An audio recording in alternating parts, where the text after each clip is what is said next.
Namaste. Welcome to Annie's Kitchen and you're watching Annie's Kitchen with Annie. ഇന്ന് ചെയ്യാൻ പോകുന്ന ഒരു മട്ടൺ റെസിപ്പിയാണ്. മട്ടൺ ആണ് ഏറ്റവും ടേസ്റ്റിയസ്റ്റ് മീറ്റ് എന്നാണ് പറയുന്നത്.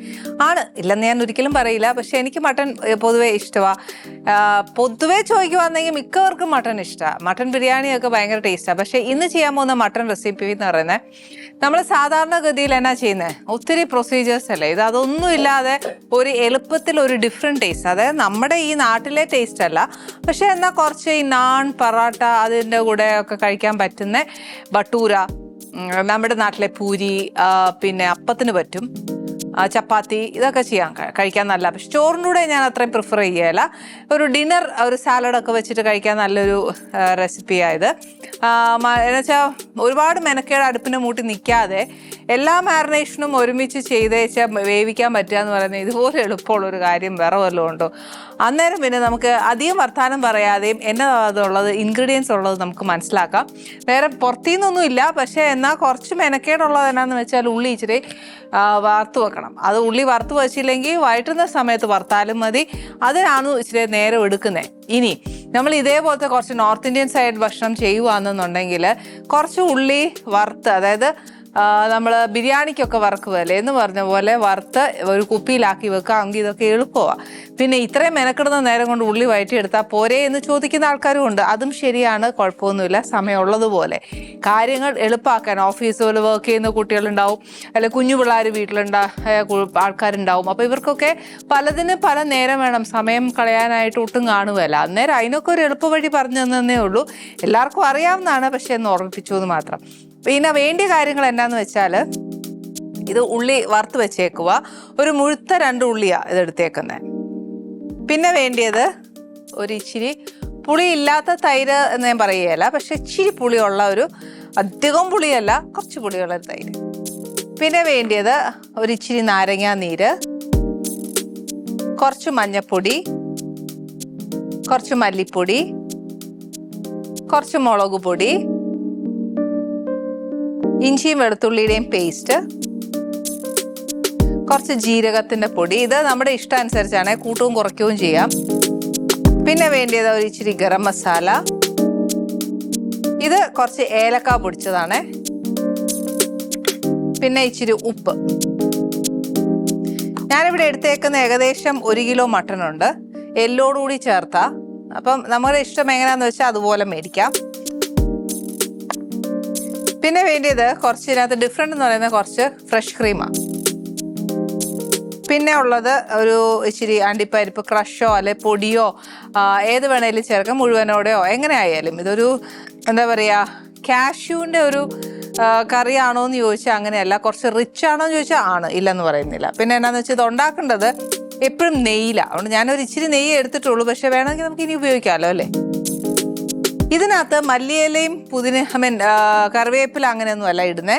ഇതിനകത്ത് ഞാൻ കുറച്ച് പുതിന ഇല ഇടാൻ പോകുന്നത്. അപ്പോൾ ശരിക്കും പറഞ്ഞാൽ ആ മട്ടൺ ഒരു പുതിയൊരു ടേസ്റ്റ് അല്ലേ. അപ്പോൾ ഫസ്റ്റ് ചെയ്യാൻ പോകുന്നത് എന്നാന്ന് വെച്ചാൽ നമുക്കിതൊന്ന് മാരിനേറ്റ് ചെയ്ത് വെക്കണം. ഫസ്റ്റ് നമ്മുടെ മട്ടൺ ഇതിനകത്തോട്ട് ഇടുക.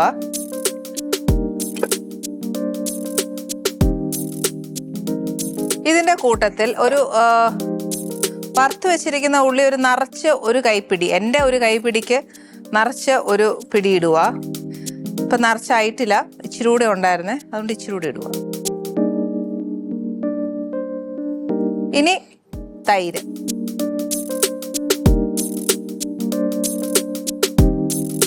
നമ്മൾ ഏത് ഇറച്ചിയിലും തൈരും നാരങ്ങാ നീരും ഒക്കെ ചേർക്കുവാണെങ്കിൽ പപ്പായയുടെ പേസ്റ്റ്, അതായത് പച്ച പപ്പായയുടെ പേസ്റ്റ്, ഇതൊക്കെ ചേർക്കുവാണെങ്കിൽ കുറച്ച് ഇറച്ചി ഒന്ന് മയപ്പെടുത്താൻ നല്ലതാണ്,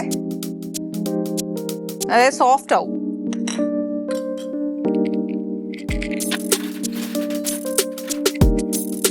ഇനി ഒരു ഇച്ചിരി മഞ്ഞൾപ്പൊടി,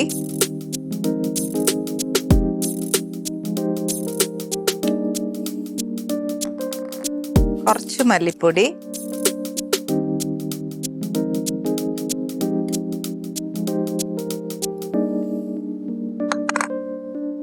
കുറച്ച് മുളക് പൊടി,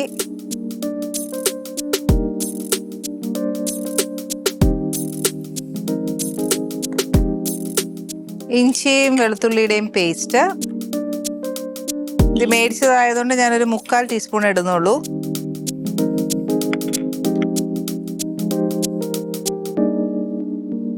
കുറച്ച് ജീരകപ്പൊടി, അതേപോലെ തന്നെ ഒരു ഇച്ചിരി ഗരം മസാല,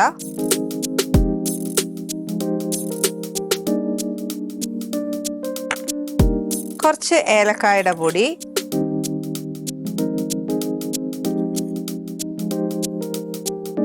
ഇനി ഇത്രയും മട്ടന് വേണ്ടിയിട്ടുള്ള ഉപ്പ്.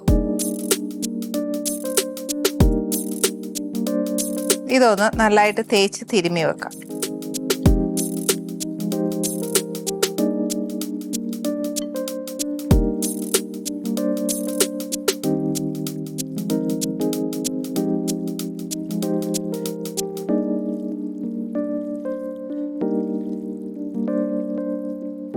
ഓക്കെ, ഈ മാരിനേറ്റ് ചെയ്തത് ഇങ്ങനെ ഇരിക്കട്ടെ. ഇതിപ്പോൾ ഒരുപാട് നേരം വെച്ചുകൊണ്ടിരിക്കാൻ പറ്റത്തില്ല എപ്പോഴും. പക്ഷേ നമുക്ക് ഇപ്പം ഇവിടെ സമയക്കുറവ് കൊണ്ടാണ് നമ്മൾ അങ്ങനെ ചെയ്യുന്നത്. അതല്ലെങ്കിൽ ഒരു രാത്രി മുഴുവൻ ഒന്ന് മാരിനേറ്റ് ചെയ്ത് ഫ്രിഡ്ജിൽ വെക്കുവാന്നേൽ കുറച്ചുകൂടെ മസാല പിടിക്കാൻ നല്ലതാണേ.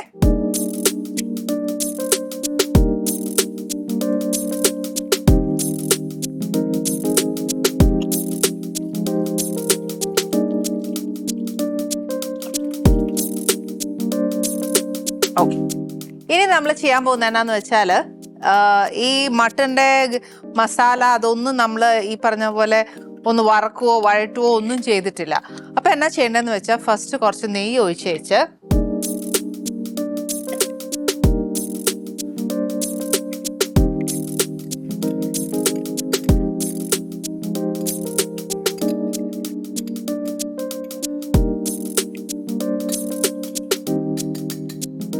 ഈ മട്ടൻ ഇതിനകത്തോട്ട് ഇട്ടേച്ച് ആ മസാല കംപ്ലീറ്റ് ഒന്ന് വരട്ടിയെടുക്കണം. ആക്ച്വലി ഇതിനകത്തെ പണി എന്നാന്ന് വെച്ചാൽ ഈ ഒരു മട്ടൻ ആ മസാലയ്ക്കകത്തൊന്ന് വറുത്തെടുക്കുക. അതായത് നമ്മൾ ചിക്കൻ ഫ്രൈ വറുക്കുന്ന പോലെ അല്ല, പക്ഷേ ഈ പച്ചച്ചൊവ ഒന്ന് മാറ്റണം, അത്രേ ഉള്ളൂ.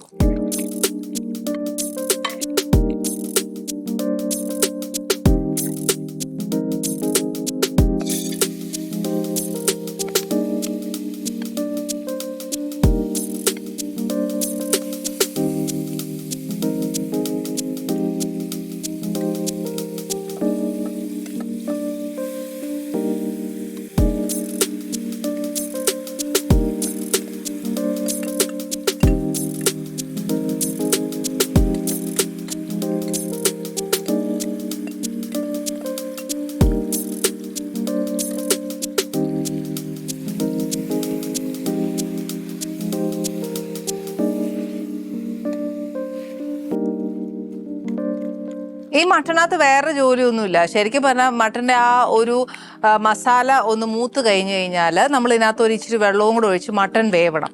മട്ടൻ വെന്ത് കഴിഞ്ഞ് കഴിഞ്ഞാൽ നമുക്ക് ആ ക്രീമും പുതിന ഇടുക. ഇത്രയും മാത്രമേ ഉള്ളൂ ഇതിൻ്റെ പ്രൊസീജിയർ എന്ന് പറയുന്നത്. പക്ഷേ ഇതിൻ്റെ ഒരു ടേസ്റ്റ് എന്ന് പറയുന്നത് ഒരു നോർത്ത് ടേസ്റ്റാണ്, നമ്മുടെ നാടൻ ഫ്ലേവർ അല്ല. പക്ഷേ ഇതിനകത്ത് നാടൻ ഫ്ലേവർ നമുക്ക് ആക്കണം എന്നുണ്ടെങ്കിൽ ആ ക്രീമും ജീരകപ്പൊടിയും മാറ്റണം. പക്ഷേ എപ്പോഴും നമ്മൾ കഴിക്കുന്നതിന് ഒരു വ്യത്യസ്ത രുചി നമ്മൾ കഴിക്കണ്ടേ, അതിന് വേണ്ടിയിട്ട് ഒരു ചേഞ്ച് പറഞ്ഞു തന്നേ ഉള്ളൂ.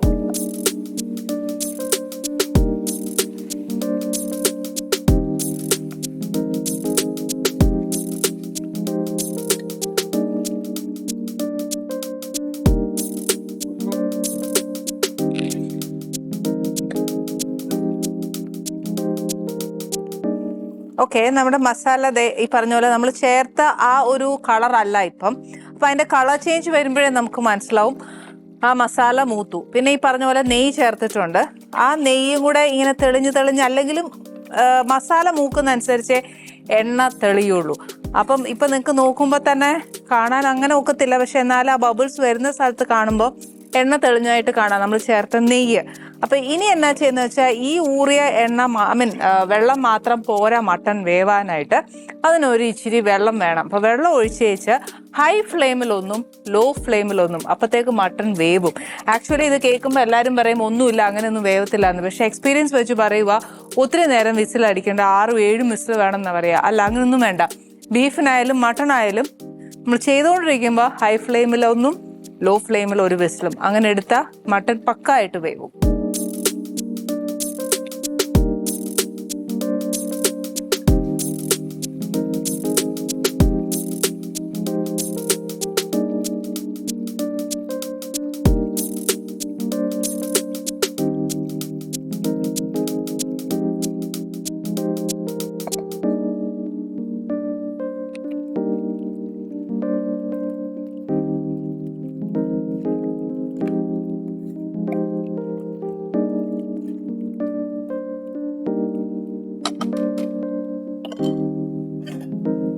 ഇനിയിപ്പോൾ എന്നാ ചെയ്യേണ്ടതെന്ന് വെച്ചാൽ ഈ മട്ടൺ ഒന്ന് വേവണം.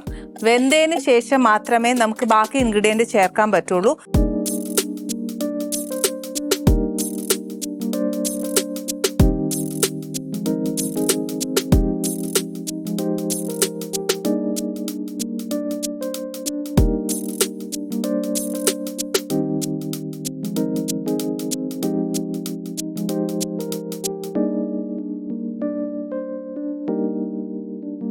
നമ്മുടെ മട്ടൺ നോക്കിയാൽ അറിയാം, അതിൻ്റെ ആ എണ്ണയൊക്കെ തെളിഞ്ഞ് നമ്മുടെ സാധാ ഒരു മട്ടൺ കറിയുടെ ഒരു കളറായിട്ടുണ്ട്.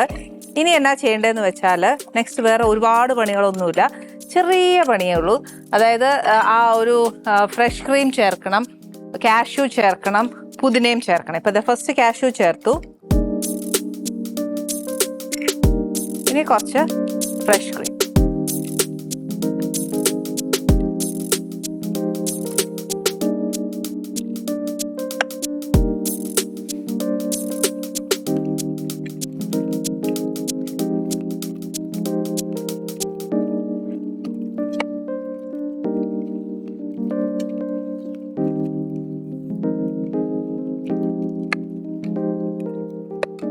ഇനി ഇതിനകത്തോട്ട് ഒരു ഇച്ചിരി പുതിന അരിഞ്ഞിടാം, അതല്ല ഇലയായിട്ടിടണമെന്നുണ്ടെങ്കിൽ അങ്ങനെ ഇടാം.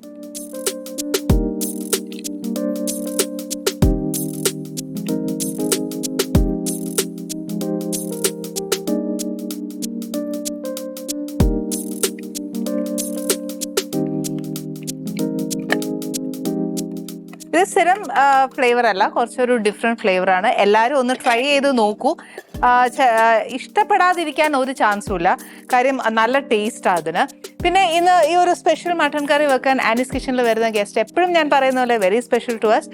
പക്ഷേ ഇന്ന് വരുന്ന ഗസ്റ്റ് എന്ന് പറഞ്ഞാൽ ഈ പറഞ്ഞ നമ്മുടെ മലയാളി പ്രേക്ഷകരുടെ കൂടെ എപ്പോഴും സഞ്ചരിക്കുന്ന ഒരു ആർട്ടിസ്റ്റാണ്. ഏറ്റവും കൂടുതൽ നമ്മുടെ വീടുകളിലേക്ക് എത്തി നമ്മളെ ഏറ്റവും കൂടുതൽ ഒരു ടെൻഷൻ ഇരിക്കുമ്പോഴോ അല്ലെങ്കിൽ എന്താ പറയുക പല പ്രശ്നങ്ങളുടെ നടുവിലിരിക്കുമ്പോൾ ഒരു TV ഓൺ ചെയ്യുമ്പോൾ നമ്മുടെ ഏറ്റവും കൂടുതൽ റിലാക്സേഷൻ പുള്ളിക്കാരത്തിയുടെ പെർഫോമൻസ് കാണുമ്പോഴേ ഏറ്റവും കൂടുതൽ റിലാക്സ്ഡ് ആവുന്നത്. ഈ പറഞ്ഞ ഞാൻ ഒരു ഗ്രേറ്റ് ഫാൻ ഓഫ് അശ്വതി, ആരാന്നറിയാലോ അല്ലേ?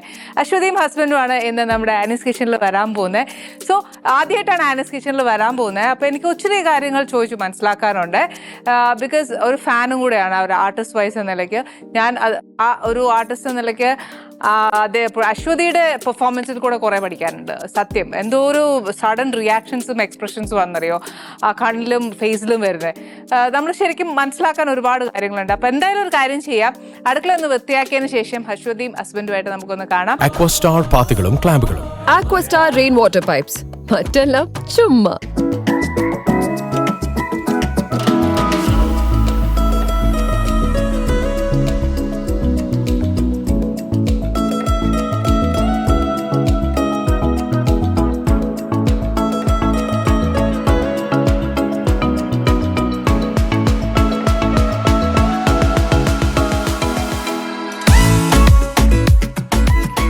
വെൽക്കം എന്ന് ഞാൻ അശ്വതിയോട് പറഞ്ഞാൽ അത് ഭയങ്കര ഫോർമാലിറ്റി ആയി പോകും. എന്താ പറയാ, സ്വന്തം വീട്ടിൽ വിളിച്ചിട്ട് ഹാർട്ടി വെൽക്കം എന്ന് പറയുന്നത് തെറ്റല്ലേ? പക്ഷെ അദ്ദേഹത്തോട് ഞാൻ പറയണല്ലോ, ഹാർട്ടി വെൽക്കം സർ. അല്ല, അശ്വതി റെസ്പെക്ട് ചെയ്യല്ലേ? റെസ്പെക്ട് കൊടുക്കണ്ടേ അശ്വതി? ബട്ട് സ്റ്റിൽ എന്നാലും അല്ലേ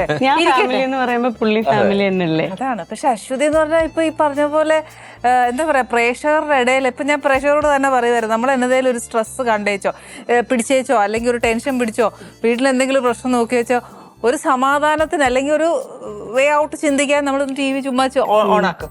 അപ്പൊ അറ്റ്ലീസ്റ്റ് അശ്വതിയുടെ ഒരു ഫുൾ സ്കിറ്റ് കണ്ടാൽ മതി, ഒരു റിലാക്സേഷൻ. സത്യം, അത് ഞാൻ പറയാതിരിക്കാൻ പറ്റില്ല. ടച്ച് വുഡ്, അശ്വതിയുടെ ഒരു ഗ്രേറ്റ് ഫാൻ ആട്ടോ ഞാൻ. ശരിക്കും എന്നാ നല്ല ആർട്ടിസ്റ്റാന്നറിയാം, വളരെ സത്യം പറയാം. ഞാൻ പറയാ അശ്വതിയൊക്കെ കണ്ണിന്റെ എക്സ്പ്രഷൻസ്, ഫേസിൽ എക്സ്പ്രഷൻ ഒക്കെ സഡൻ ചേഞ്ച് ആണ്. അതൊക്കെ ശരിക്കും കണ്ടുപിടിക്കണം. ആക്ച്വലി ഇത് എങ്ങനെയാ ചോദിക്കാൻ എനിക്കറിയത്തില്ല. ഇത് പഠിച്ചതാണോ, അശ്വതിക്ക് ഇഷ്ടമായിരുന്നോ, ഫീൽഡിലേക്ക് വരാൻ ഇഷ്ടമായിരുന്നോ, എങ്ങനെ ഇതിന്റെ ഒരു എൻട്രി വന്നേ?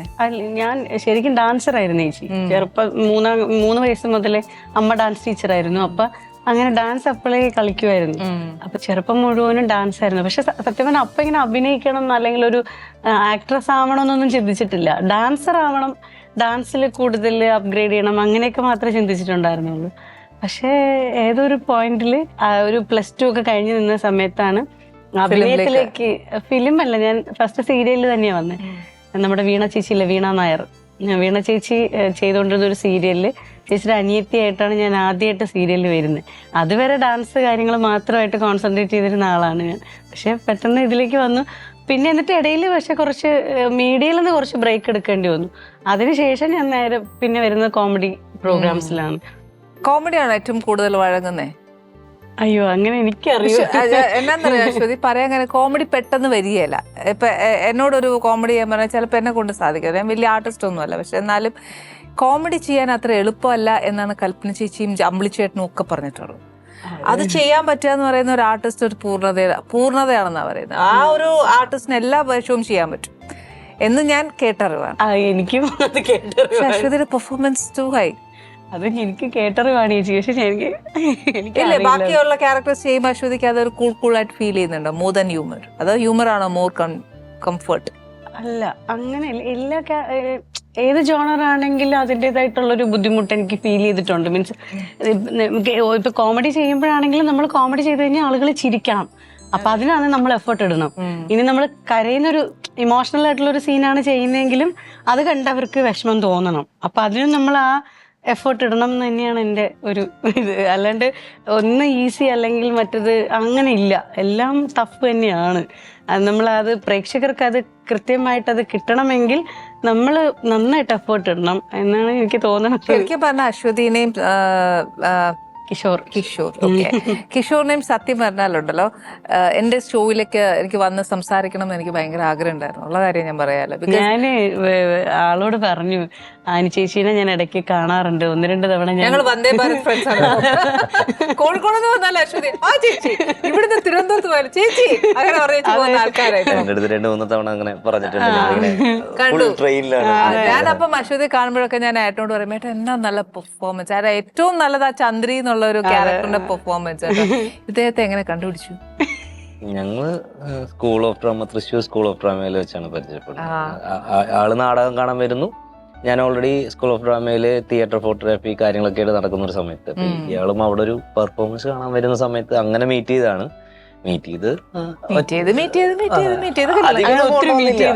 ഒരു 1.5 ആഴ്ചക്കുള്ളിൽ നേരെ പെണ്ണ് കാണാൻ പോയി വീട്ടിൽ.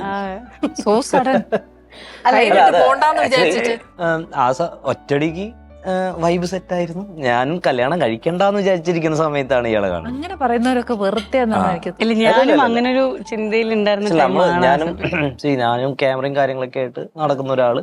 അപ്പൊ നമുക്ക് ആ ഒരു പ്രൊഫഷനുമായി ബന്ധപ്പെട്ട ഒരാള് കിട്ടിയില്ലെങ്കിൽ നമ്മുടെ ലൈഫിൽ പിന്നീട് ബുദ്ധിമുട്ടുണ്ടാവാം. അപ്പൊ അത് വേണ്ട എന്ന് വിചാരിച്ച് നടക്കുന്ന ഞാനും പെണ്ണ് കാണാനൊക്കെ പോയിട്ടുണ്ട് 4-5 തവണ. അപ്പൊ അവിടെയൊക്കെ പോകുമ്പോ ഉണ്ടാവുന്ന ഒരു പ്രശ്നം ഉണ്ടല്ലോ. അപ്പൊ അത് വേണ്ട എന്ന് വെച്ചായിരിക്കുന്ന സമയത്താണ് ഇയാളെ പരിചയപ്പെട്ട ഒരു 1.5 ആഴ്ചയപ്പോഴേക്കും നേരെ വീട്ടിൽ പോയി പെണ്ണ് കണ്ടു. അത് ഒരു തടസ്സം ഉണ്ടായില്ല. അതെ അതെ, തീർച്ചയായിട്ടും ഞാൻ അങ്ങനെ തന്നെയാണ് വിശ്വസിക്കുന്നത്. ഇപ്പൊ ഈ April 20th ഞങ്ങളുടെ 10th വെഡിങ് ആനിവേഴ്സറി ആയിരുന്നു. Very good. അപ്പൊ ഇതുവരെ അങ്ങനെ അത് കുഴപ്പമില്ല. അപ്പൊ ഞങ്ങൾക്ക് അങ്ങനെ ഇതുവരെ വേറെ പ്രശ്നങ്ങളൊന്നും ഇതായിട്ട് പറയണതല്ല, ഇതിനു വേണ്ടി പറയണതല്ല. ഇതുവരെ ഒരു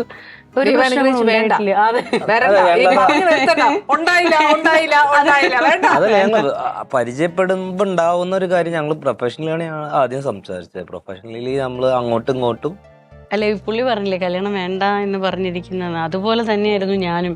കാര്യം അതിനുള്ളൊരു ഇൻട്രസ്റ്റ് പോയിരിക്കുന്ന ടൈമൊക്കെ ആയിരുന്നു. അങ്ങനെ നടക്കുന്ന സമയത്താണ് ഇതുപോലെ സ്കൂൾ ഓഫ് ഡ്രാമയിൽ പോകുന്ന സമയത്താണ് ഞാൻ പുള്ളീനെ പരിചയപ്പെടുന്നത്. അപ്പൊ പരിചയപ്പെട്ട് സംസാരിക്കുമ്പോൾ ഫസ്റ്റ് ടൈം ഒന്നും ഒരു ഇതും ഇല്ല ഞങ്ങൾക്ക്. അങ്ങനെ ഒരു റിലേഷൻഷിപ്പിലേക്ക് വരണമെന്നുള്ളൊരു ഇതൊന്നുമില്ല. കാരണം എന്റെ മൈൻഡിൽ ഒരൊറ്റ റീസൺ, ഞാൻ പുള്ളീനെ പരിചയപ്പെട്ട നമ്പർ മേടിക്കുന്ന തന്നെ എനിക്ക് ഫ്യൂച്ചറിൽ സ്കൂൾ ഓഫ് ഡ്രാമയിൽ പോകണം, അവിടെ പോയി പഠിക്കണം. അപ്പൊ തൃശ്ശൂർ കണക്ഷൻ ഉള്ള ഒരാള് വേണം, നമുക്കൊരു ഒരു കണക്ഷൻ വേണം നമുക്ക് ആയിരുന്നു. അപ്പൊ അങ്ങനെ ഒരു കണക്ഷൻ വേണം, പരിചയപ്പെട്ടിരുന്നു. അങ്ങനെയാണ് ഞാൻ തൃശ്ശൂരിൽ നിന്ന് തിരിച്ചു പോകുമ്പോൾ നമ്പർ മേടിച്ചിട്ട് വന്നത്. അതുകൊണ്ടാണ് അങ്ങനെ വിളിച്ച് സംസാരിച്ചു വന്നപ്പോ നമ്മളൊരാളോട് സംസാരിക്കുമ്പോൾ നമുക്ക് അറിയാൻ പറ്റൂലോ. അപ്പൊ എന്റെ ആഗ്രഹങ്ങൾക്ക് കറക്റ്റ് ആയിട്ട് അതേപോലെ തന്നെയായിരുന്നു. എന്നെ പെണ്ണ് കാണാൻ ഒരാളെ വന്നിട്ടുണ്ടായിരുന്നുള്ളൂ, പക്ഷെ അത് നടന്നില്ല. രണ്ടാമത് വരുന്നത് പുള്ളിയാണ്.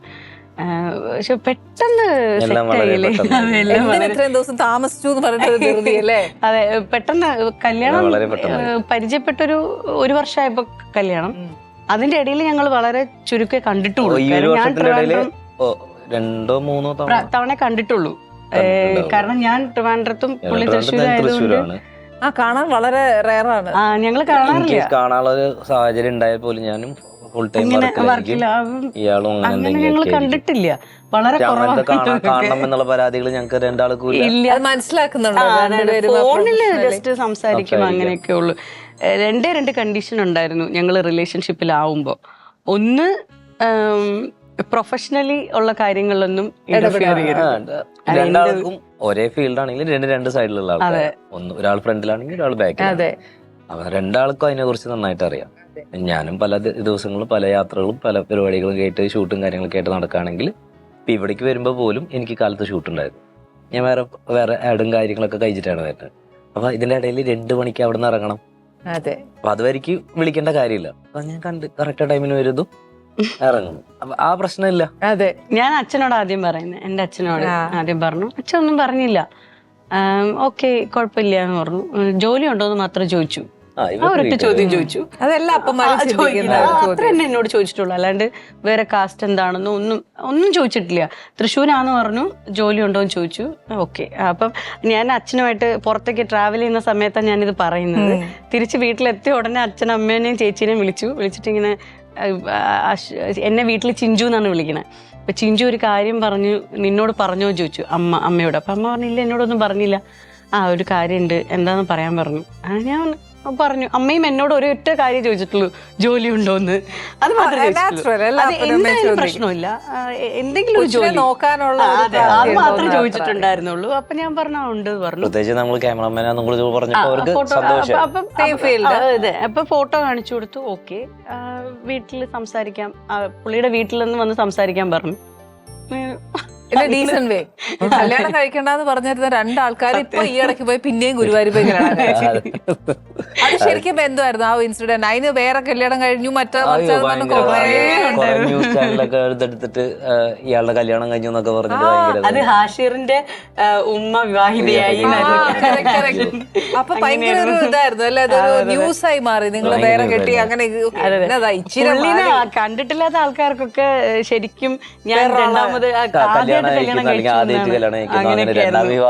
കുറെ പേര് എനിക്ക് ഇൻസ്റ്റാഗ്രാമിലൊക്കെ മെസ്സേജ് അയച്ചുകൊണ്ടിരിക്കുവായിരുന്നു.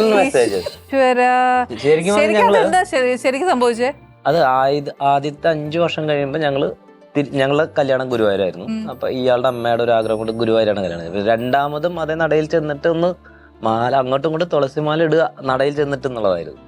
ശരി, അതൊക്കെ 5 കൊല്ലം കഴിഞ്ഞപ്പോ ഈ കൊറോണയും മറ്റുള്ള പ്രശ്നങ്ങളൊക്കെ നടക്കുന്നുണ്ട്. അപ്പൊ നമ്മൾ എന്ത് ചെയ്തു, 10ാമത്തെ വർഷത്തേക്ക് ആക്കാൻ നോക്കി. 10ാമത്തെ വർഷം അതിനെല്ലാം കൂടി ഓക്കെ ആണ്, നല്ല സമയമായിരുന്നു. അപ്പൊ അങ്ങനെ പ്ലാൻ ചെയ്തു. അപ്പൊ നമ്മുടെ കൂടെയുള്ള കുറച്ച് ആൾക്കാരെ ശരിക്കും ഞങ്ങൾക്ക് അങ്ങനെ ഒരു പരിപാടിയല്ല, പരിപാടിയെ കുറിച്ച് ഒരു ധാരണ തുളസിമാലയുടെ വരിക. അപ്പൊ ഞങ്ങള് സാധാരണ കോസ്റ്റ്യൂം ഒക്കെ ഇട്ട് അവിടെ ചെല്ലുന്നു. അവിടെ ചെല്ലുന്നതിനൊക്കെ നമ്മൾ ഇയാൾക്ക് ഒരു ഹെയർ ചെയ്യാനായിട്ട് നമ്മളൊരു ഫ്രണ്ട് അറേഞ്ച് ചെയ്തിട്ട് അവിടെ കയറുന്നു. അപ്പൊ ഈ കയറുന്ന സമയത്ത് നമ്മുടെ കുറച്ച് സുഹൃത്തുക്കള്, നമുക്ക് അത്രയും വേണ്ട മായ ചേച്ചിയും പ്രബിനൊക്കെ കൂടിയിട്ട് എന്ത് ചെയ്തു, എന്റെ ഒരു അനിയൻ സായിനൊക്കെ, അവരൊക്കെ കൂടിയിട്ട് നേരെ ഗുരുവായൂർ ഫസ്റ്റ് ചെന്നിട്ട് അവര് മണ്ഡപം അങ്ങോട്ട് ബുക്ക്, മറ്റേ ടോക്കൺ എടുത്ത് ഞാൻ അവിടെ ചെല്ലുമ്പോ ഞാൻ നോർമൽ കോസ്റ്റ്യൂമിൽ പോകുന്ന എന്റെ അടുത്ത് നേരെ അടുത്ത പുതിയ കോടിമുണ്ട് വരുന്നു. അത് കഴിഞ്ഞ് മറ്റേ ഇതൊക്കെ ആവശ്യമില്ല എന്ന് ഞങ്ങൾ ഇത് ശരിക്കും കല്യാണം ആയിരുന്ന പോലെ ഞങ്ങള് നോക്കുമ്പോ അന്നുണ്ടായ അതേ ഫീലായിരുന്നു. ഫീൽ ചെയ്തു ശരിക്കും. അന്ന് കുറച്ചുകൂടെ ഇതായിരിക്കും, മെക്കാനിക്കൽ ആയിരിക്കും.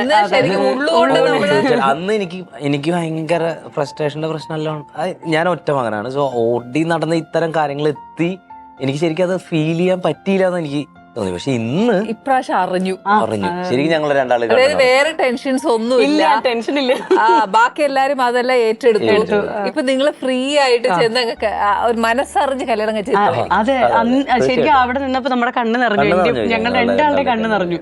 കാരണം നമ്മൾ ഒട്ടും എക്സ്പെക്ട് ചെയ്യാത്തൊരു കാര്യമായിരുന്നു. അത്രയും ഇതായിട്ട് കല്യാണം നടന്നത്. പിന്നെ ഭയങ്കരമായിട്ട് അന്നത്തേക്കാൾ ഫീൽ ചെയ്യാൻ പറ്റും. ആ ശരിക്കും എനിക്കൊന്ന് ഭഗവാന്റെ അനുഗ്രഹം ഇപ്പോഴായിരുന്നു തീർച്ചയായിട്ടും. അല്ലേ? ഭയങ്കര- അദ്ദേഹം നിശ്ചയിച്ചു ഇപ്പൊ അത് നമ്മള് അല്ല, അത് അങ്ങനെ സീരിയസ് ആയിട്ട്. കാരണം അത് ഗുരുവായൂരപ്പന്റെ ഒരു ഇതാണെന്ന് പറയാൻ കാരണം ഞങ്ങള് ആദ്യം ആദ്യം പ്ലാൻ പ്ലാൻ ചെയ്തത് ചെയ്തത് വേറൊരു അമ്പലത്തിലാണ്. ഓ അപ്പൊ അവിടെ അത് വടക്കുന്നാഥനില്. നടക്കുന്നില്ല. അത് വടക്കുന്നാഥനില്. വടക്കുന്നാഥനില് പോവാ. അതാകുമ്പം നിങ്ങൾ അവിടെ എളുപ്പമാണല്ലോ. വരണ്ട, ഇവിടെ തന്നെ വരണം ആ എന്നുള്ളത്. വടക്കുന്നാഥനില് പ്ലാൻ ചെയ്തു, പക്ഷെ അത് വടക്കുന്നാഥനില് നടന്നില്ല. ഭഗവാന് വേണ്ട ഇവിടെ ഗുരുവായൂർ പോയി ഗുരുവായൂർ കാണണം. തന്നെ അത് എങ്ങനെയൊക്കെ കറങ്ങി തിരിഞ്ഞ് ഗുരുവായൂർ ഇവിടെ തന്നെ വരണം. അപ്പൊ അദ്ദേഹത്തിന് നിശ്ചയം അതെ തന്നെ അതെ അത് നടക്കണം എന്നുള്ളത്. അങ്ങനെ ശരിക്കും എനിക്ക് എപ്പോഴും അശ്വതി കാണുമ്പോൾ ചന്ദ്രി എന്നേ വരുന്നുള്ളൂ. ഞാൻ പേര് മാറ്റി മിക്കവാറും ആ ഒരു ക്യാരക്ടറിലേക്ക് അത്രയും ഇൻവോൾവ് ആയത് എങ്ങനെ ആരുടെയെങ്കിലും ഒരു ക്യാരക്ടർ വൈസ് കണ്ടിട്ടുണ്ടോ? ആരെങ്കിലും അങ്ങനെ ഒരു ലേഡി ഫ്രണ്ടിൽ ഉണ്ടായിരുന്നോ ഒരു ഇൻസ്പയർഡ് ആവാൻ അങ്ങനെയോ? അതോ അങ്ങനെ ഒരാളല്ല. കാരണം ഞാൻ എൻ്റെ നാട് ട്രിവാൻഡ്രത്ത് വെങ്ങാനൂർ എന്ന് പറഞ്ഞ സ്ഥലത്താണ്. പക്ഷെ ഞാൻ പറയുന്ന രീതിയിൽ വെങ്ങാനൂർ അങ്ങനെ ആരും സംസാരിക്കാറില്ല, അത്രയ്ക്ക് ഇല്ല. കുറച്ച് കാഞ്ഞിരംകുളം ആ ഭാഗം, നെല്ലിമൂട് അല്ലെങ്കിൽ അങ്ങനെ അങ്ങോട്ട് പോകുമ്പോഴത്തേക്കിനും ഏതാണ്ട് ഇങ്ങനെയൊക്കെ തന്നെയാണ്. പക്ഷെ ഇപ്പോൾ ഉള്ള ജനറേഷനിലുള്ള ആൾക്കാരല്ല, കുറച്ച് പഴയ ആൾക്കാർ. അപ്പൊ എന്റെ കുറേ ബന്ധുക്കൾ ആ ഭാഗത്തൊക്കെ ഉണ്ട്. അപ്പൊ അവിടെ പോകുമ്പോഴത്തേക്കിനും ഇവരിങ്ങനെ സംസാരിക്കുന്നത് ഞാൻ ഒരുപാട് ഇങ്ങനെ കേട്ടിട്ടുണ്ട്. പക്ഷെ നമ്മുടെ വീട്ടിന്റെ അവിടെയൊന്നും അങ്ങനെ ആരും സംസാരിക്കാറുമില്ല. അപ്പൊ ഇതെപ്പോഴും ഇങ്ങനെ ചെറുപ്പം മുതലേ കേട്ടിട്ട് ആ ഒരു ടോണ് ഇങ്ങനെ എപ്പോഴും മനസ്സിലുണ്ട്.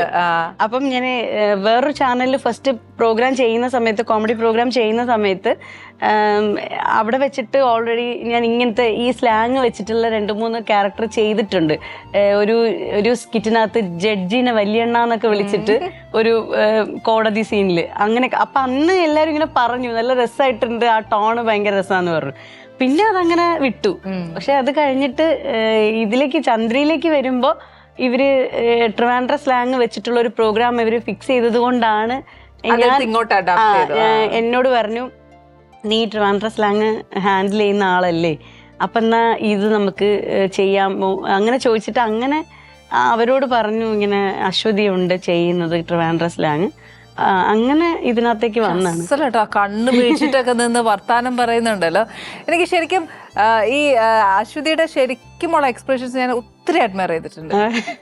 സഡൻ ചേഞ്ചസ്, ആ കണ്ണ് മിഴിച്ചിട്ട് അതാണ് ഏറ്റവും. എന്നിട്ട് പിന്നെ കണ്ണങ്ങ് ചുട്ടു, പിന്നെ ആ ഫേഷ്യൽ എക്സ്പ്രഷൻസ് ആണ് ബാക്കി വരുന്നത്. ശരിക്കും ആ സ്കൂൾ ഓഫ് ഡ്രാമയിൽ പോയതിന്റെ അല്ലെങ്കിൽ ഈ പറഞ്ഞ തിയേറ്റർ ചെയ്തതിന്റെ ഒക്കെയാണ് ആ ഒരു പ്ലസ് പോയിന്റ്. നമുക്ക് ഞാൻ ഈ സീരിയലിലൊക്കെ അഭിനയിക്കുന്നത് കൊണ്ട് കേരള യൂണിവേഴ്സിറ്റിയുടെ ഈ ഡ്രാമ കോമ്പറ്റീഷൻ ഉണ്ടല്ലോ, സ്റ്റേറ്റ് കോമ്പറ്റീഷൻ, അങ്ങനെയൊക്കെ പോയിട്ട് ബെസ്റ്റ് ആക്ട്രസ് ഒക്കെ കിട്ടിയപ്പോഴാണ് നമുക്ക് അതിന്റെ ഒരു അഭിനയിക്കാൻ പറ്റും എന്നൊരു സാധനം, കോൺഫിഡൻസ് വരുന്നത്. അപ്പൊ എനിക്ക് ഡാൻസ് അല്ല അഭിനയവും പറ്റും എന്നുള്ളൊരു സാധനം വന്നേ. അത് കഴിഞ്ഞിട്ടാണ് ഞാൻ ഈ നിരീക്ഷ വിമൻസ് തിയേറ്ററിൽ പോകുന്നത്. അവിടെ എന്ന് പറഞ്ഞാൽ വേറൊരു പോസിറ്റീവ് ആയിട്ടുള്ള ഒരു ഭയങ്കര അങ്ങനത്തെ ഒരു സ്പേസ് ആണ്. നമുക്കൊരു എന്താ പറയാ, നമുക്ക് ഭയങ്കരമായിട്ടൊരു എക്സ്പ്ലോർ ചെയ്യാൻ പറ്റും, നമുക്ക് മെന്റലി ഫിസിക്കലി. അവിടെ നമ്മളെ ആരും ജഡ്ജ് ചെയ്യാനില്ല. അപ്പൊ നമ്മുടെ ഗസ്റ്റേഴ്സ് നമ്മുടെ ഓൺ നമ്മളെ അവിടെ ആരും ഒന്നിനും ജഡ്ജ് ചെയ്യുന്നില്ല. നമുക്ക് എങ്ങനെ വേണമെങ്കിലും അവിടെ പെർഫോം ചെയ്യാം. ആ സ്പേസ് അങ്ങനെയാണ്. അപ്പം ഇപ്പൊ അവര് ആദ്യം നമ്മൾ ചെല്ലുമ്പോ നമുക്ക് തരുന്ന എക്സർസൈസുകളൊക്കെ അങ്ങനെയാണ്. അതായത് ഫസ്റ്റ് തന്നെ നമ്മളോട് പറയുന്നത് നമ്മുടെ കൈയും കാലും നമുക്ക് എത്രത്തോളം വികസിപ്പിക്കാൻ പറ്റുമോ അത്രയും നമ്മള് വികസിപ്പിക്കാൻ അവർ പറയുന്നത്. എത്രത്തോളം പറ്റും, ലിമിറ്റേഷൻ വേണ്ട. നമുക്ക് എത്ര വൈഡ് ചെയ്യാൻ പറ്റും, നമ്മുടെ കൈകളും കാലുകളും നമുക്ക് എത്ര വൈഡ് ചെയ്യാൻ പറ്റും, നമ്മുടെ ബോഡി എത്രത്തോളം നമുക്ക് ഫ്രീ ആയിട്ട് വിടാൻ പറ്റും, അതൊക്കെയാണ് അവരുടെ ഫസ്റ്റത്തെ എക്സർസൈസുകൾ.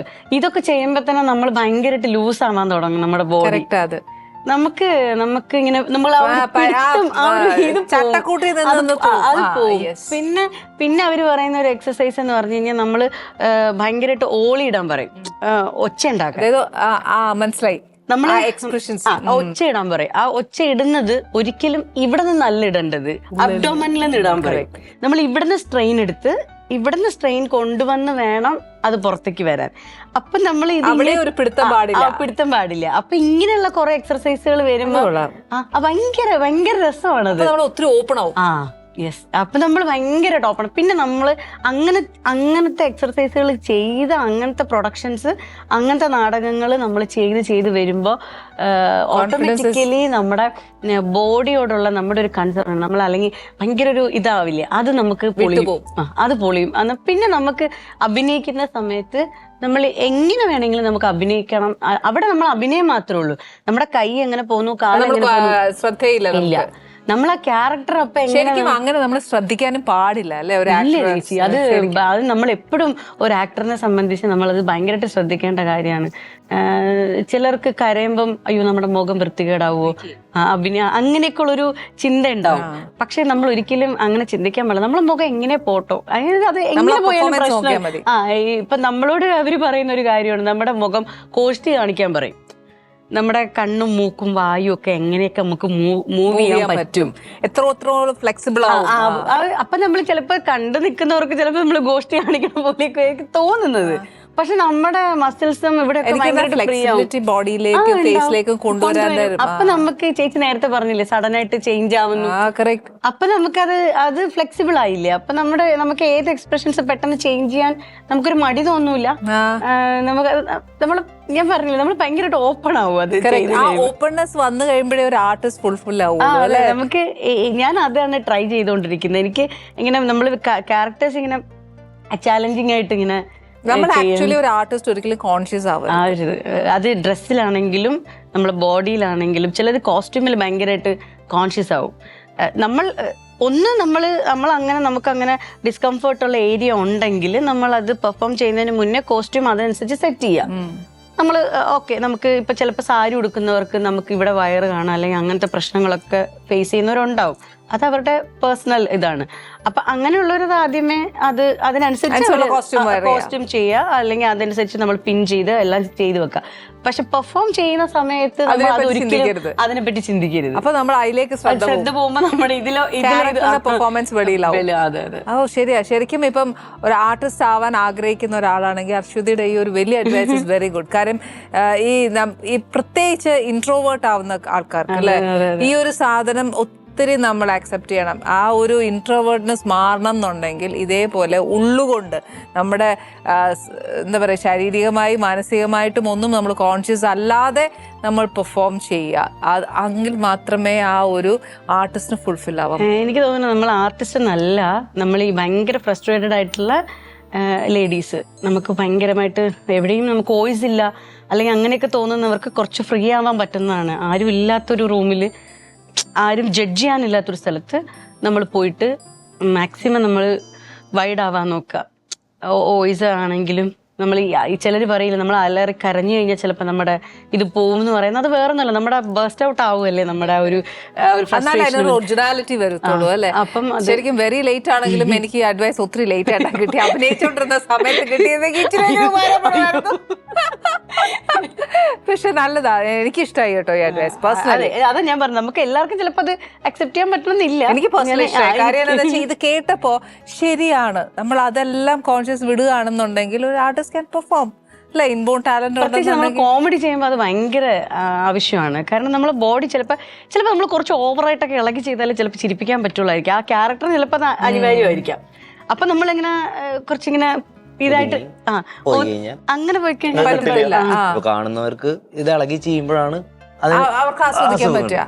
ഇത് അങ്ങോട്ട് ഒതുക്കി അതേ സാധനം ഒരേ വോയിസിലുള്ള സാധനം ഒതുക്കി ചെയ്തെന്തുണ്ടാവും, കിട്ടില്ല. അത് റിലേറ്റ് ചെയ്യാൻ ഒക്കത്തില്ല, സത്യം. എനിക്ക് പക്ഷെ അതാണ് ഇപ്പത്തെ സീക്രട്ട് എനിക്ക് അശ്വതിയുടെ മനസ്സിലായത്. It's very good advice Aswathy.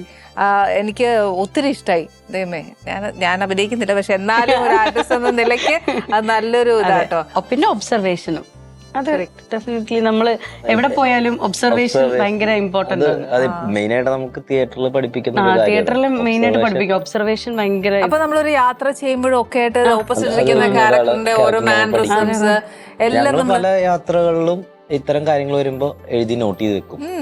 നേരത്തെ ചേച്ചി പറഞ്ഞില്ല 2 കാര്യങ്ങളെന്ന് പറഞ്ഞില്ലേ ഞാൻ. നമ്മൾ കല്യാണം കഴിക്കുന്നതിന് മുന്നേ നമ്മൾ തമ്മിൽ സംസാരിച്ചിരുന്നതിൽ 2 കാര്യങ്ങൾ. ഒന്ന് പ്രൊഫഷണലി ഇന്റർഫിയർ ചെയ്യരുത്. രണ്ടാമത്തെ കാര്യം ട്രാവലിംഗ്. അത് ഞാനും ട്രാവലിംഗ് ഭയങ്കരമായിട്ട് ഇഷ്ടപ്പെടുന്ന ആളാണ്. മാക്സിമം ഒരു മാസത്തിലുണ്ടെങ്കിലും എത്ര പ്രശ്നങ്ങളുണ്ടെങ്കിലും ഞങ്ങൾ ഒരു ട്രാവൽ ചെയ്യാന്നുള്ള റിലാക്സേഷൻ ആണ് അല്ലേ. റിലാക്സേഷൻ മാത്രമല്ല, ഭയങ്കരമായിട്ട് നമുക്ക് സ്റ്റഡി ചെയ്യാൻ പറ്റും കുറെ കാര്യങ്ങൾ. നമ്മൾ ട്രാവൽ അതിന്റെ സീക്രട്ടും കൂടെ ഒന്ന് റിവീൽ ചെയ്ത് അശ്വതി ചുമ്മാ കിടക്കട്ടെ. അത് ഈ ഒബ്സർവേഷന്റെ മെയിൻ ട്രാവലിംഗില് നമുക്ക് ഇവിടെ നിന്ന് വിട്ട് അടുത്തൊരു പോയിന്റിലേക്ക് എത്തി കഴിഞ്ഞാൽ അടുത്ത തരത്തിലുള്ള ആൾക്കാരെ കാണാം. നമ്മള് തൃശ്ശൂർ അല്ലെ കേരളത്തിലെ 14 ജില്ലകൾ എടുത്തു കഴിഞ്ഞ് കഴിഞ്ഞാൽ ഈ 14 ജില്ലകളിൽ സംസാരിക്കുന്ന ഭാഷകളുടെ വ്യത്യാസം. ഇത് നമുക്ക് പഠിക്കണം എന്നുണ്ടെങ്കിൽ ഈ 14 സ്ഥലത്ത് പോകണം. നമ്മള് ഇപ്പൊ തൃശ്ശൂർ ഭാഷ എല്ലാരും പറയും, തൃശ്ശൂർ ഭാഷ ആ സിനിമയിൽ അതല്ലേ ഇതല്ല. ആക്ച്വലി അതല്ല, തൃശ്ശൂർ തന്നെ പല സ്ഥലത്തും പല മോഡുലേഷനിലാണ് പറയുന്നത്. അത് പഠിക്കണം എന്നുണ്ടെങ്കിൽ നമ്മൾ അവിടെ തന്നെ പോകണം. അതെ അതില് ഏറ്റവും രസം വെച്ചാൽ പഴയ കാലഘട്ടത്തിലുള്ള ആൾക്കാരായിരിക്കും എക്സാക്ട് തൃശ്ശൂർ ഭാഷ അതെ പറയുന്നത്. അതെന്താ പറയാ, അതെങ്ങനെ പറയാന്ന് പറഞ്ഞേ? തൃശ്ശൂരുകാരനല്ലേ എന്ന് പറഞ്ഞേ പുള്ളിക്ക് ഇത് ഈ ട്രാവൽ ചെയ്ത് പ്രോപ്പർ തൃശ്ശൂർ ഭാഷ ഞങ്ങളുടെ ഭാഷ ഒരു അവിയില് പരുവത്തില. ഏത് ഭാഷയിലാണ് പറയുന്നത് നമുക്ക് തന്നെ അറിയാത്ത പോലെയാ. ഇപ്പൊ നമ്മൾ കോഴിക്കോട് കുറെ സുഹൃത്തുക്കളുണ്ട്, അവിടെ വർക്കിന് പോകുന്ന സമയത്ത് ചേട്ടാ ഒന്ന് നിർത്തി പറയും. സാധാരണ ഇതില് തൃശ്ശൂരുകാരുടെ ഭാഷയുടെ സ്പീഡ് കൂടുതലാ. അപ്പൊ ചേട്ടാ ഒന്ന് നിർത്തി പറയൂ. പിന്നെ അവരുടെ മോഡുലേഷൻ നമ്മൾ സംസാരിക്കുന്നത്. അമ്മ സംസാരിക്കുമ്പോ എന്തിട്ടുണ്ണിയാ അവിടെ കൊണ്ടിട്ട് നീ തെങ്ങിന്റെ കിടക്കിലിടായിരുന്നില്ലേ ഇങ്ങനെ ബാക്കിയെല്ലാം മനസ്സിലായി. ഇതിപ്പോ പറയുന്നത് നിങ്ങൾക്ക് മനസ്സിലാവുന്ന രീതിയിലൊക്കെ ഇത് പറയുന്ന ഒറ്റ സ്പീഡിൽ പറയും. ഇപ്പൊ എനിക്ക് അങ്ങനെ ഇങ്ങനെ പറയാ, നീ എന്തൊരു ചെയ്യണത്തെ എങ്ങനെ മുട്ടലും കൂടെ വിട്ടെ കഴിഞ്ഞു. ഇത് നിങ്ങൾക്ക് ആർക്കും പെട്ടെന്ന് അത് ഭയങ്കര ഓളിയത്തിലല്ലോ പറയാ. അപ്പൊ ഇതിങ്ങനെ അപ്പൊ ഞാൻ ഇങ്ങനെ ശ്രദ്ധിച്ചു നിൽക്കും എന്താ പറയുന്നത്. ഓരോ വാക്കുകളായിട്ട് പിന്നെ എടുത്ത് പെറുക്കിയത് ഇപ്പൊ ഓക്കെ, പക്ഷെ ഇപ്പൊ ശീലായി കാണും. എനിക്കൊന്നും ട്രിവാൻഡ്രത്തെക്കാട്ടിലും കൂടുതൽ അശ്വതിക്ക് ഇപ്പൊ തൃശ്ശൂരായിരിക്കും മനസ്സിലാവുന്നത്.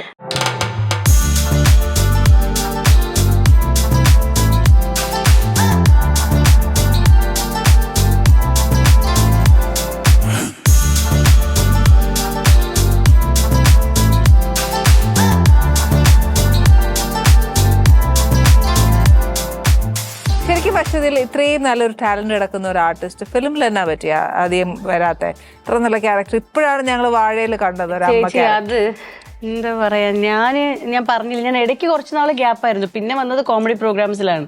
അതിന്റെ ഇടയിലും കുറച്ച് ഗ്യാപ്പ്. അതെന്താ വെച്ചാല് PG ചെയ്യാനായിട്ട് നമ്മൾ സ്കൂൾ ഓഫ് ഡ്രാമയിൽ നിന്ന് ഞാൻ തിയേറ്റർ ആർട്സിൽ പോസ്റ്റ് ഗ്രാജുവേഷൻ ചെയ്തായിരുന്നു. അപ്പൊ അങ്ങനെ കുറച്ച് ഗ്യാപ്പ് വന്നു, 2 years. അത് പിന്നെ എല്ലാത്തിനും ഒരു സമയം ഉണ്ടെന്ന് പറയുന്നത് പോലെ നമ്മളിനി എന്തോ സമയത്ത് വരുന്ന ഒരു കാര്യമല്ലല്ലോ. കാരണം ഞാൻ എന്റെ ആദ്യത്തെ പടം ഇറങ്ങുമ്പോൾ വിചാരിച്ചു അത് സെറ്റ് ആവുമായിരിക്കും എന്ന് വിചാരിച്ചു. അത് കേശു ഈ വീടിന്റെ നാഥൻ, അത് OTT-ലായിരുന്നു റിലീസായത്. അപ്പൊ ഞാൻ അത് പ്രതീക്ഷിച്ചു, പക്ഷെ അത് എന്തോ ആയില്ല. അപ്പൊ പിന്നെ അത് കഴിഞ്ഞാൽ ഞാൻ ഡിവോഴ്സ് എന്ന് പറഞ്ഞൊരു പടം ചെയ്തു.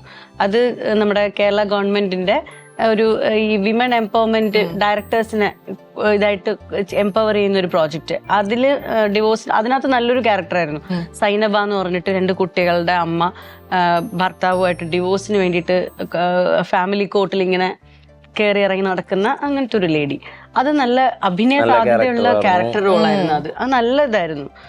അത് കഴിഞ്ഞ് അപ്പം അതും ഇങ്ങനത്തെ ഒരു അങ്ങനത്തെ ഒരു ഫെസ്റ്റിവൽ മൂഡ് പടമായതുകൊണ്ട് അതും അങ്ങനെ സെറ്റായില്ല.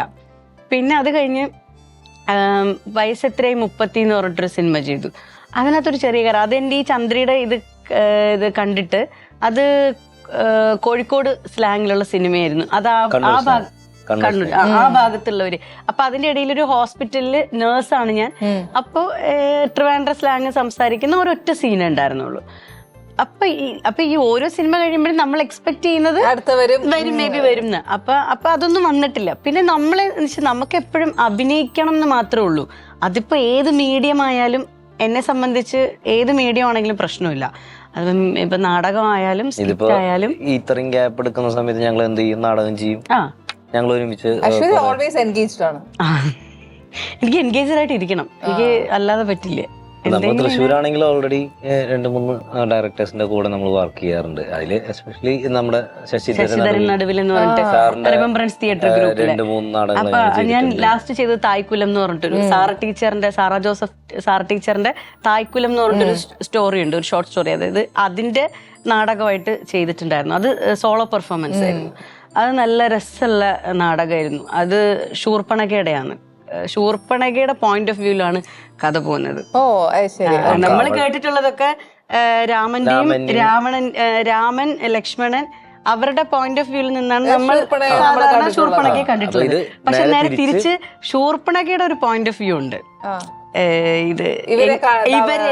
ഇവരെങ്ങനെയായിരുന്നു ശൂർപ്പണഖയോട് പെരുമാറിയത്, അത് ശരിയായിരുന്നോ, ഒരു സ്ത്രീ എന്നുള്ള ഇതില് അവര് ചെയ്തത് ശരിയാണോ എന്ന് ചോദിക്കുന്നത്. എന്ന് പറയുന്ന ഒരു നെഗറ്റീവ് ക്യാരക്ടർ ആണോ അതോ നമ്മൾ രാമായണത്തിൽ അത് നെഗറ്റീവ് ആണ്. പക്ഷെ ഈ പലരും ഇന്റർപ്രറ്റ് ചെയ്യുന്നുണ്ടല്ലോ. അപ്പൊ ഈ ഇന്റർപ്രിട്ടേഷനിൽ ശൂർപ്പണഖ നല്ല ഒരു ഇതായിരുന്നു എന്നുള്ളതാണ് പറഞ്ഞു വെക്കുന്നത്. അശ്വതി ആ ക്യാരക്ടർ ചെയ്തപ്പോ ആ ക്യാരക്ടറെ കുറിച്ച് ഒരുപാട് സ്റ്റഡി ചെയ്യണം. അതെ. സ്റ്റഡി ചെയ്യുമ്പോഴാണല്ലോ നമുക്ക് ആ ഒരു ക്യാരക്ടർ അപ്പൊ അത് എന്താന്നുള്ളത്. പറയുന്നതൊക്കെ ശരിയല്ലേന്ന് തോന്നി. അപ്പം ആ ശൂർപ്പണഖയുടെ വിഷനില് വ്യൂ പോയിന്റില് ഷി വാസ് നൈസ്. അത് നെഗറ്റീവ് ആയിരുന്നു. അല്ല, നമ്മൾ ഇതിപ്പോ ഇതൊക്കെ പറഞ്ഞു കഴിയുമ്പോ രാമായണം തിരിച്ചെഴുതണ പോലെയാവും. അതെ, അതല്ല നമുക്ക് അറിവ് സമ്പാദിക്കാമല്ലോ. ആ സ്റ്റോറിക്കകത്ത് സാറ് ടീച്ചർ പറഞ്ഞു വെച്ച പോയിന്റ് നമ്മൾ വായിച്ചപ്പോഴും അഭിനയിച്ചപ്പോഴും ഒക്കെ എനിക്ക് എവിടെയൊക്കെയോ ശരിയല്ലേ എന്ന് തോന്നിയിരുന്നു. ആണല്ലേ. കോൺട്രിബ്യൂഷൻസ് എങ്ങനെയാണ്? ഞാൻ ഇയാള് ചെയ്യുന്ന എല്ലാ ഒട്ടുമുക്ക തിയേറ്റർ വർക്കിലും ക്രിയേറ്റീവ് സൈഡിൽ ഞാൻ ഉണ്ടാവും. ക്രിയേറ്റീവ് ഹെഡായിട്ട് ഞാനിപ്പോ സച്ചിദൻ മാഷിന്റെ സജഷൻസ് ഇങ്ങനെ ചെയ്യൂ അങ്ങനെ ചെയ്യൂ എന്നുള്ള ഞങ്ങള് പ്രാക്ടീസ് ചെയ്യുന്ന സമയത്ത് ഡിസ്കസ് ചെയ്യുന്നുണ്ട്. മീൻസ് ഇങ്ങനെ മാത്രമേ ഉള്ളൂ, അല്ലാണ്ട് ഇങ്ങനെ ചെയ്യണം എന്ന് ഞാൻ പറയാറില്ല. ഇങ്ങനെ ചെയ്താൽ ചിലപ്പോ ആലോചിച്ച് നോക്കൂ എന്ന് പറയും. അല്ലാണ്ട് ഇങ്ങനെ ചെയ്യണം എന്ന് ഞാൻ പറയാറില്ല. ഇങ്ങനെ ചെയ്ത് നോക്കി നോക്ക്, ചിലപ്പോ അത് വർക്കാവും. അപ്പൊ അങ്ങനത്തെ ഡിസ്കഷൻ ഒക്കെ വരും. അല്ലാണ്ട് ആക്ടിങ്ങിൽ കയറി ഞാൻ ഇടപെടാറില്ല. ആസ് ആൻ ആർട്ടിസ്റ്റ് കിഷോർ എങ്ങനെ അശ്വതി പറയുന്നത്? എന്താ ജഡ്ജ്മെന്റ്? ഞങ്ങളൊക്കെ 110 ആണ്. 100-ല് ഒരൊറ്റ കാര്യം തന്നെയാണ് എനിക്കും പറയാനുള്ളത്. സത്യം. കാരണം എനിക്ക് ഭയങ്കര ഇഷ്ടമാണ് ഇയാള് ഫുൾ ടൈം ആക്ട് ചെയ്യാതെ. പക്ഷെ ഞാൻ അതാ പറഞ്ഞ ഈ സിനിമ അല്ലെങ്കിൽ മറ്റുള്ള ഒന്നും ഇല്ലെങ്കിൽ പോലും ഞങ്ങൾ ഇത് നാടകം പിടിക്കും, ഞങ്ങളത് ചെയ്തോണ്ടിരിക്കും. ഇവിടെ വന്ന് നമ്മള് ഭയങ്കര വലിയ ചർച്ചയായി. ഭക്ഷണവും തരുന്നില്ല, രാമായണ കഥയും പറഞ്ഞു, രാമനെ സീതനെ ലക്ഷ്മണനെ ശൂർപ്പണഖ എല്ലാം പറഞ്ഞു, എന്നിട്ടും ഭക്ഷണം രാമായണം വരെ തിരുത്തി. അല്ല, അതെന്താ വെച്ചാല് നമ്മൾ ഈ സബ്ജക്റ്റിനെ പറ്റിട്ട് സംസാരിച്ചോണ്ടിരിക്കുമ്പോ നമുക്ക് ഇങ്ങനെ കുറെ സബ്ജക്റ്റുകൾ ഇഷ്ടം പോലെ ഇങ്ങനെ വന്നോണ്ടിരിക്കും. നമ്മളിങ്ങനെ എനിക്ക് പക്ഷെ അശ്വതിയുടെ വർത്താനം പറഞ്ഞിട്ട് തീർന്നിട്ടില്ല. എനിക്ക് ഇനിയും അറിയാനുള്ള ഒരു കൗതുകമുണ്ട്, പക്ഷെ പറയാൻ പറ്റില്ലല്ലോ, സമയം ലിമിറ്റേഷൻ നമുക്കുണ്ട്. അശ്വതി വേറെ സെക്ഷൻ വെക്കണം കേട്ടോ നമുക്ക്. ഇപ്പൊ ഇനി എന്തായാലും ഞാൻ ഭക്ഷണം തരട്ടെ.